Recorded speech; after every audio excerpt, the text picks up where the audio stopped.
I think time in the market is really important rather than timing the market. And I think we've already kind of mentioned it before with our conversation is that, hey, how do you get started? Let's just get started.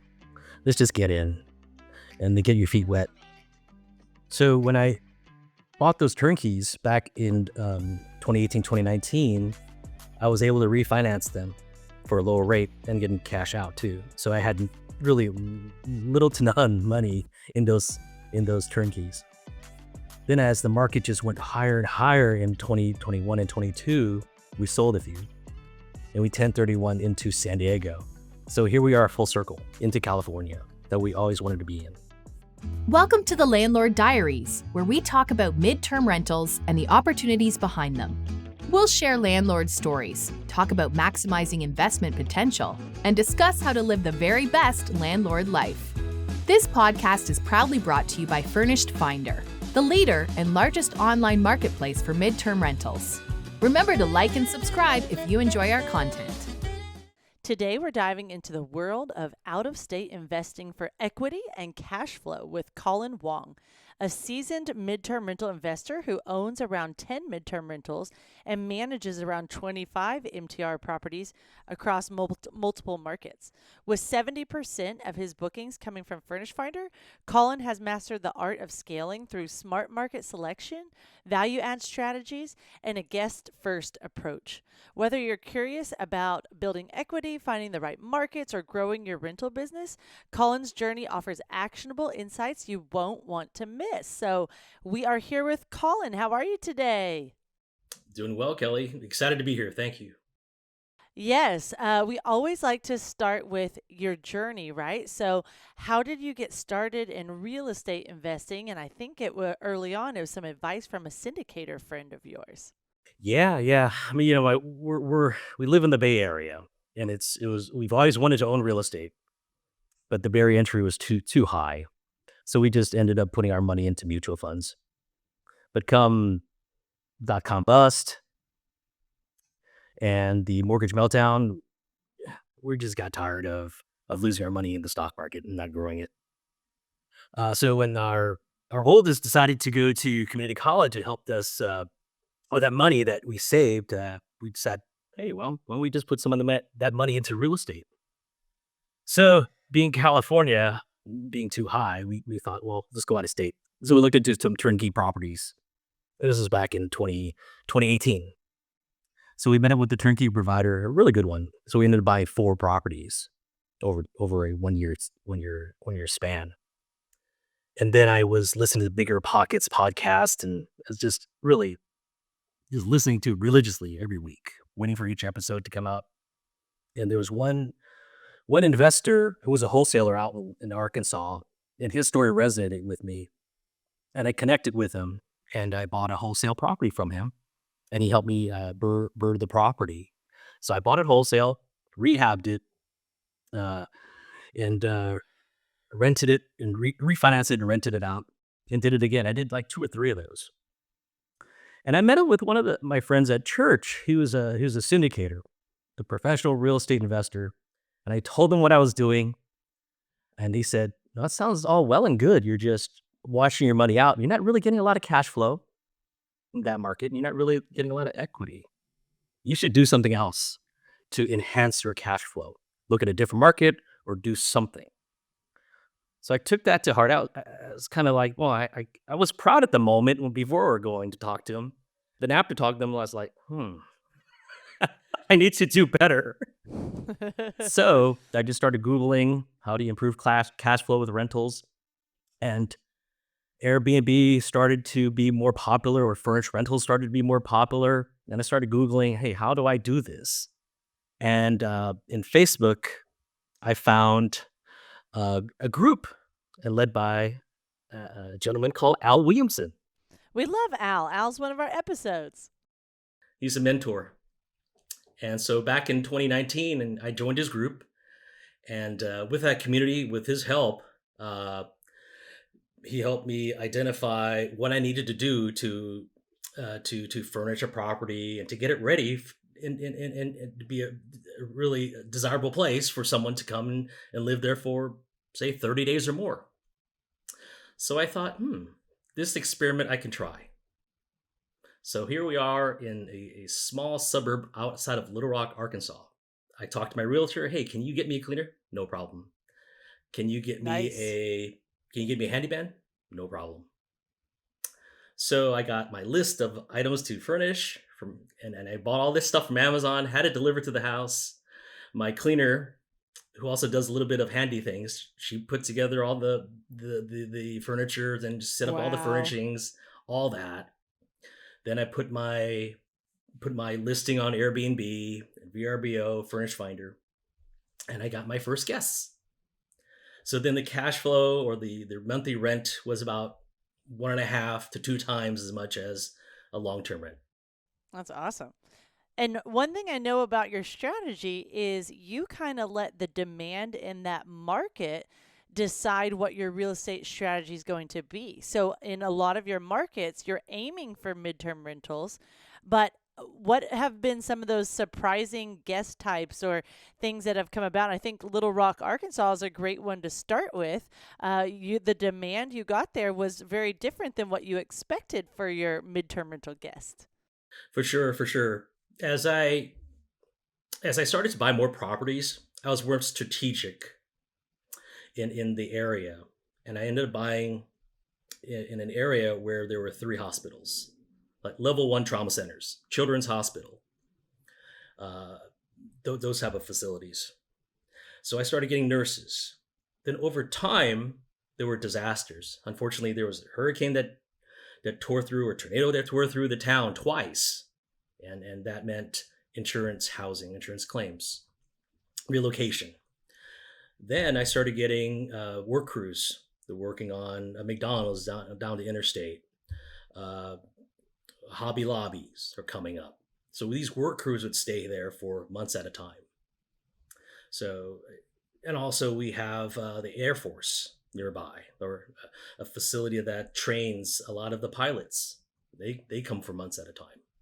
I think that's so smart because not only are you looking at hospitals, because we all know that traveling medical professionals, travel nurses are such amazing tenants, and they need really high quality, reliable places to stay for their work assignments.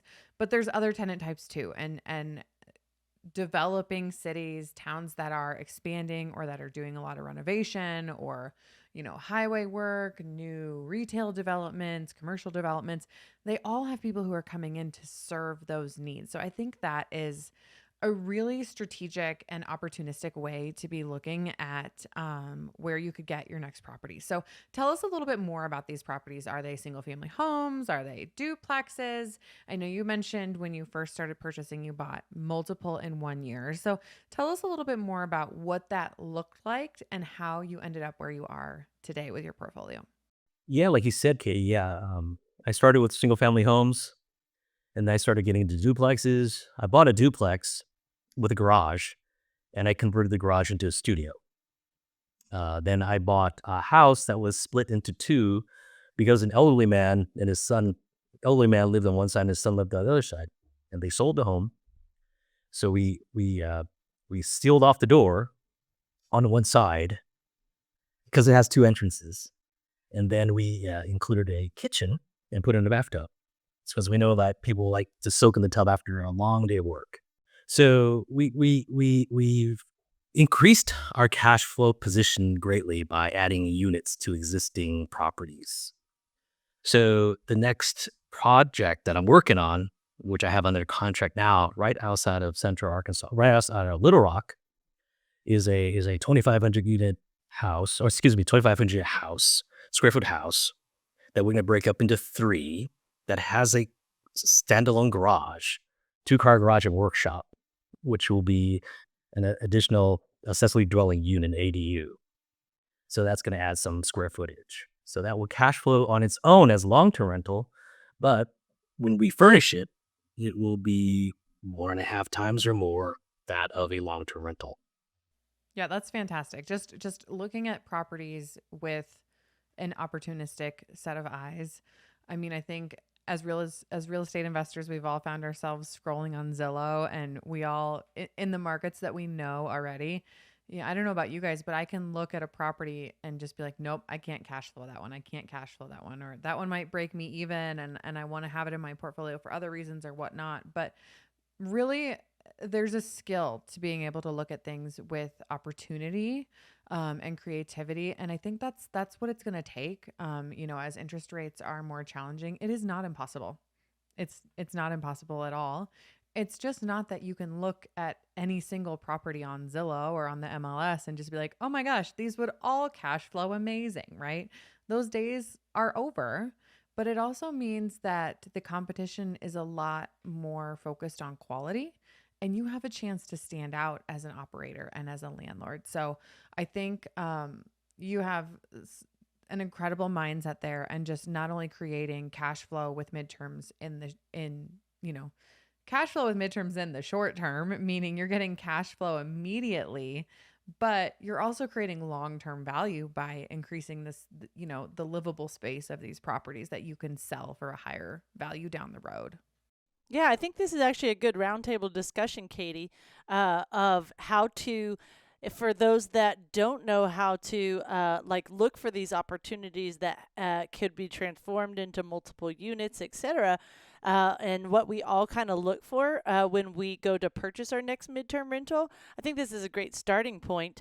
And I'll go first. Mine is when I'm looking on Zillow, we've started adding properties that have ADUs in the backyard, which take our cash flow up an extra 500 and give us an extra unit to rent out. So what I look for when I'm searching on Zillow or online somewhere is going to be typing ADU into the keywords. So that I can find it that way. Although sometimes they're not called ADUs. You have to know what your local lingo is for that. Like in Austin, Texas, it could be a casita, it could be a cottage, it could be a garage apartment. So like jumping around to those different keywords to see what you find, and then also sometimes I'll just put in places with 6+ bedroom multifamilies and see what comes up that way, just to kind of get creative with how you look for it. And so we have two of those properties that are 3-bedroom, 2-bath homes with a separate ADU that we both rent out individually as midterm rentals. When you're looking for these houses, Colin, that you can split into multiple units, what are you looking for? Yeah, first I'm looking for something that's been on the market for a very long time, over 90 days. Looking for a certain size. Uh, there's actually two. There's actually a very small size, like a 2-2. Then you could split that into a 1-1, or a larger size, like something over around 2,500 square foot. Um, Bathrooms are key because they're really expensive to add on to a rehab. So if there's a 3-bathroom house, then boy, that could be 3 units. Could very well be. Um, Keyword search garage, basement, unfinished basement, and for kitchens, one cost savings would be open shelves on top as opposed to full cabinetry everywhere. And how do you add? I mean, if you're saying look for places that have bathrooms already, for a midterm rental, unlike a short term, you could get away with just a microwave, right? And like a hotel, a microwave and a little mini fridge. You can't get away with that in a midterm rental because they're staying for more than 30 days and they want to be able to cook and have their dry goods, etc. So when you're looking to split these properties up, the additional bathrooms are super helpful. But how do you look and analyze the kitchen space potential? Today's episode is proudly sponsored by Furnished Finder, the ultimate platform for hassle-free midterm rentals. Whether you're a seasoned landlord or just getting started, Furnished Finder has everything you need to find your next tenant.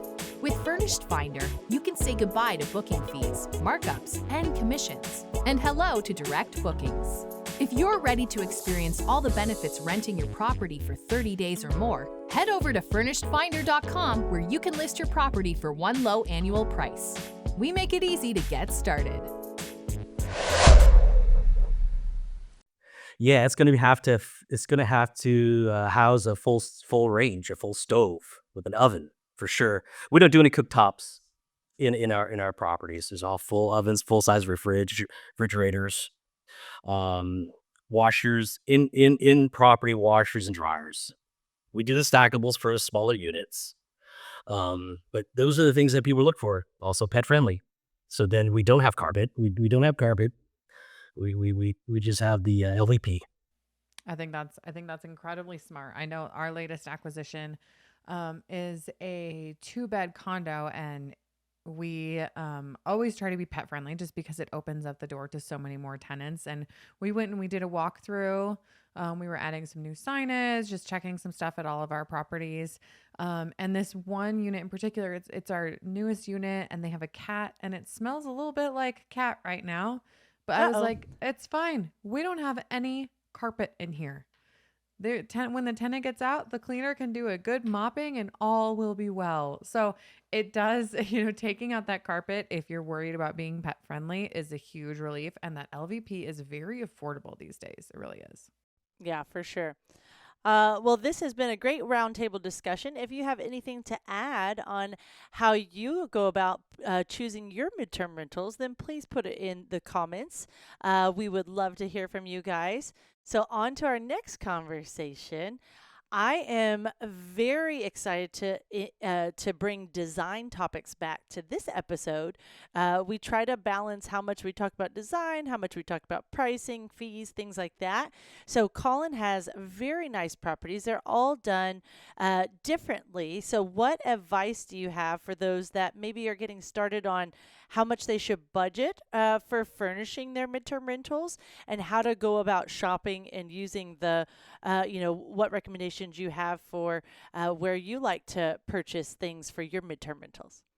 Well, thankfully, I am no good at this as far as design, but thankfully, I have someone to help me, like my wife, and also my cleaners. They're pretty good at that because they see these properties. They know what good looks like. They know what popular looks like. So to have someone in my on my team to assist me is great. Color is always good to have in a property, so it's not drab. But me to try to find the right color coordination is very difficult. I would not be able to do it. But one thing I would suggest for someone starting out is when you do furnish, do not go so all out. You do have to have the bare bones, utensils, bedding, towels, things, soaps, things like that, and some decorations. And then as you have more guests, they'll give you feedback. Oh, can I get a pizza cutter? Can I get a corkscrew? Can I get an ice cream scooper? Things like that, and you just keep adding things on. Yeah. There's so many good roundtable discussions here. So I'm going to add in a few. I built my lists off back in the day when I started 4 years ago, I built my lists off of Pinterest.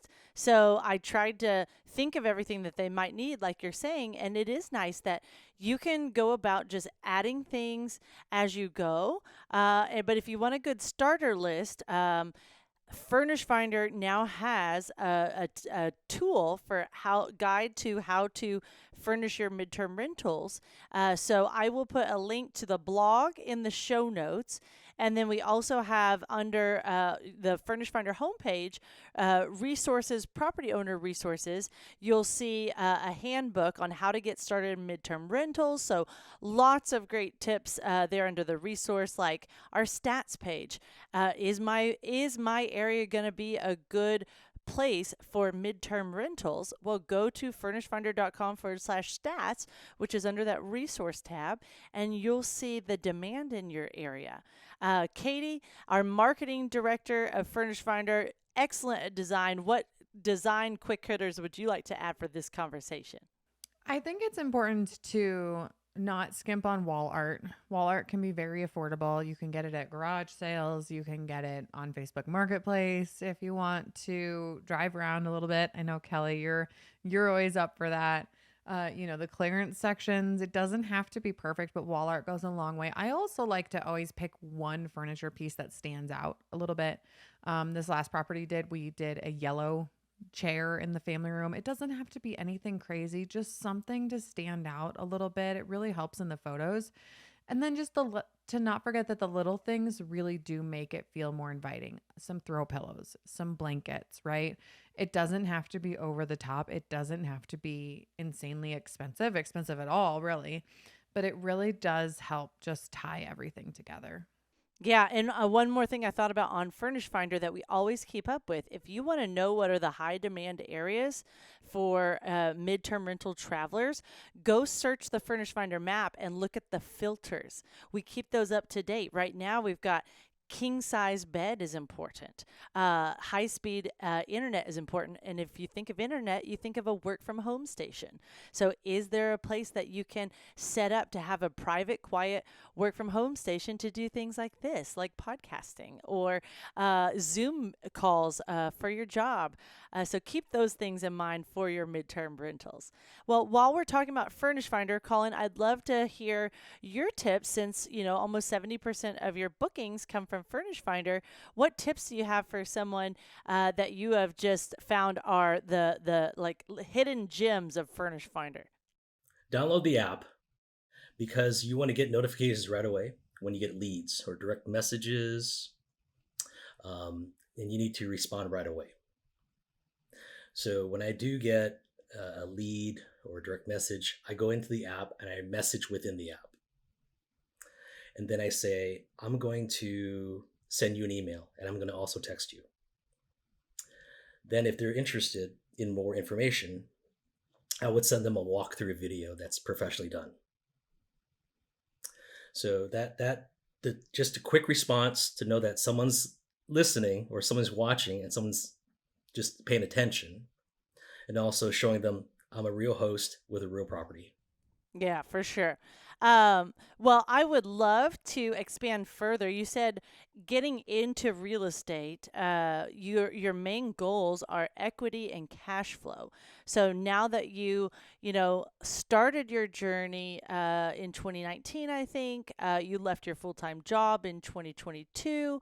I think you have over $1 million in equity right now. You aim for 500 to 1,000 per property in cash flow. What do you want to add about, just where you're at in your midterm rental real estate journey that could encourage others on the financial side? I think time in the market is really important rather than timing the market. And I think we've already kind of mentioned it before with our conversation is that, hey, how do you get started? Let's just get started. Let's just get in and then get your feet wet. So when I bought those turnkeys back in 2018, 2019, I was able to refinance them for a lower rate and getting cash out too. So I had really little to none money in those turnkeys. Then as the market just went higher and higher in 2021 and 22, we sold a few and we 1031 into San Diego. So here we are full circle into California that we always wanted to be in. And so that property that we bought in San Diego through the 1031 exchange, we were able to cash flow because we can midterm rent them to students because there's a housing shortage for students in San Diego. They're building a lot of space over there for students, but it's going to be much more expensive when they come online because they're new, because the costs are higher. So we'll be competitive moving forward for student housing. Hey landlords, are you ready to level up your rental game and simplify your midterm rental business? Well, get ready to meet your new best friend, KeyCheck. KeyCheck is your all-in-one solution for stress-free property management. With tenant-paid screenings, online rent payment processing, custom lease creation, and a suite of incredible landlord tools, you'll wonder how you ever lived without it. No more chasing down checks or sifting through piles of applications. KeyCheck helps you organize and manage all things landlording in a simple and efficient way. Make landlord life a breeze with KeyCheck, the game changer for modern property owners. Visit keycheck.com to unlock the power of stress-free property management and take your rental business to new heights. Well, I would love to dive further into the out-of-state management side of it. So I think a majority of your properties that you've scaled over, since 2019, a lot of your midterm rentals, I think, are in Nashville, Chattanooga, and San Francisco. If I'm missing any or if I'm wrong on those, then please correct me. But what tips do you have for others that are in a higher price market like you are in California, and they need to invest outside of their local market? What tips do you have for them to get started and have confidence in building their midterm rental business? I think the key is to find a realtor. Find a realtor in that market. You can go online and find the top realtor, or the top few realtors, and they can help you. And from there, they have, they're networkers. Realtors by nature, they have to network, and they know cleaners, they know who's coming and going. They know maintenance people, they know yard people, things like that. That's one way to start. Um, there's Google reviews on everybody. If you do turnkey, there's Google reviews on turnkey providers. There's really good ones, and I was very fortunate to get a really good one. And they have thousands of positive reviews. And then I know people that are just losing money on turnkeys. But it starts with a realtor. Yeah, and you guys, there's great ways that you can find realtors, and make sure that they are experts in what you are looking for. If you're looking for an investment property, you're looking for midterm rentals, look for a realtor who is experienced with that. You don't want to look for a realtor who's experienced with placing first-time home buyers necessarily, right? Realtors all have their expertise, just like we do as landlords. So make sure that you are looking specifically for that. Ask them questions. Ask if they're familiar with Furnished Finder. Are they familiar with midterm rentals? What do they know about it? How can they help you? What do they know about the demand in your market? There's a lot that our stats page gives you, and there's a lot that you have to discover within the market itself. And that can also come, like Colin said, from getting in there and trying it out, right? You can always pivot, right? But a lot of times you can only learn these things and you can only get started by getting started.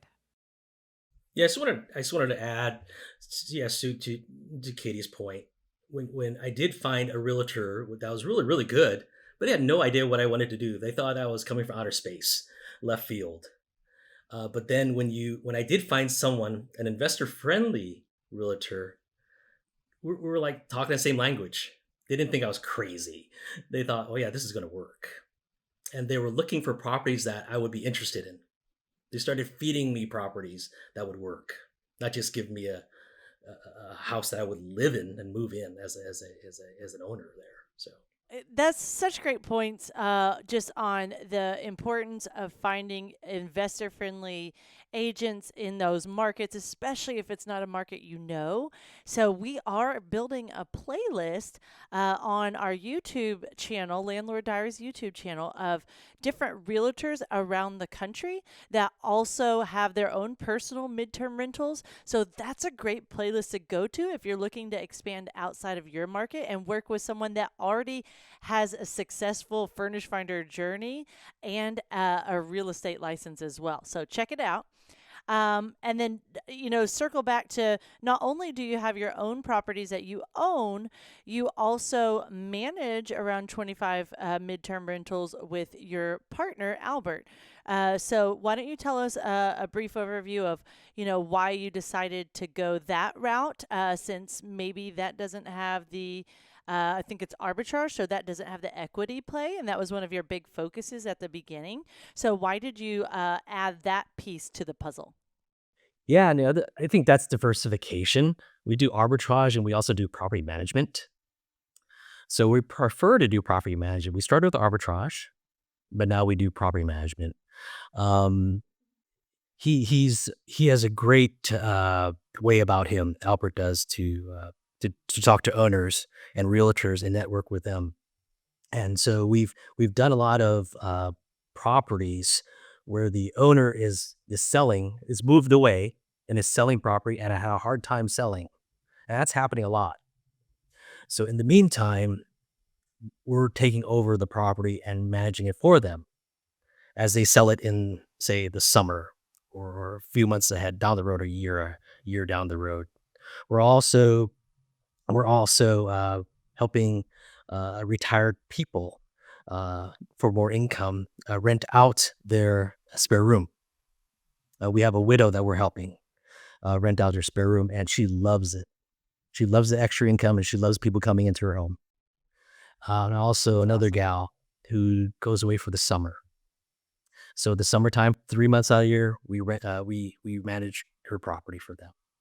So those are the value adds we have for people, and that's really one thing I really like is serving other people and giving them what they need and what they want. And there's a certain fulfillment for me for that. And so yeah, our vision is to have properties and to give back to ministry folks, pastors, missionaries for respites, for visitation, things like that. That's our vision for our company, in addition to going into and expanding into other markets. Well, Colin, I love all the different ways that you have established and grown your business and grown your portfolio. And just really, like we said earlier, looking at all of this through opportunistic eyes and just saying, where can you serve next and how can you grow and develop within the midterm rental space. So I think I'd love us to leave off with you giving listeners some of your best practices and tips for the Furnished Finder platform because you're on there so much and you're so active with your growing portfolio. So what are some tips that you would share that have proven to be really helpful for you? Uh, Going back to just react quickly when you get a lead. Keep your calendar updated. Make sure it's available. Make sure your pricing is correct. Because you turn around one day, oh, the season changed. It's slow season now. Or, oh my gosh, I just rented it for too low because I had to change it from low season to high season. So set a note for yourself at least once a week, if not 2 times a week, to go on Furnish Finder and update your listing. Make sure you spend that money up front on professional photos, on professional videos. That's an investment that's gonna pay you back. Yeah, for sure. We do have some major calendar updates coming, so stay tuned to your Furnish Finder social media channels, your email. You're going to really love the improvements we're making to the calendar, and we'll leave it at that so that you can see it in the near future. And I think I'll just wrap us up with something that I've really grasped from Colin throughout this episode, and that's the importance of looking at your real estate strategies for opportunities with midterm rental. Right? How many times you said you had a friend in syndications and friends in the flipping business?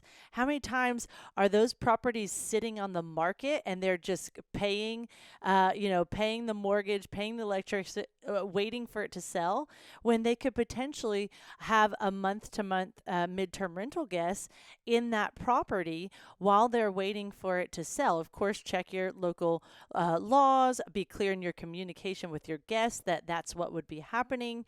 But especially syndications, like if a multifamily complex is just sitting on the market and it's only 70% occupied, well, start looking for arbitrage partners that might want to come in and partner with you to rent out those as midterm rentals, etc.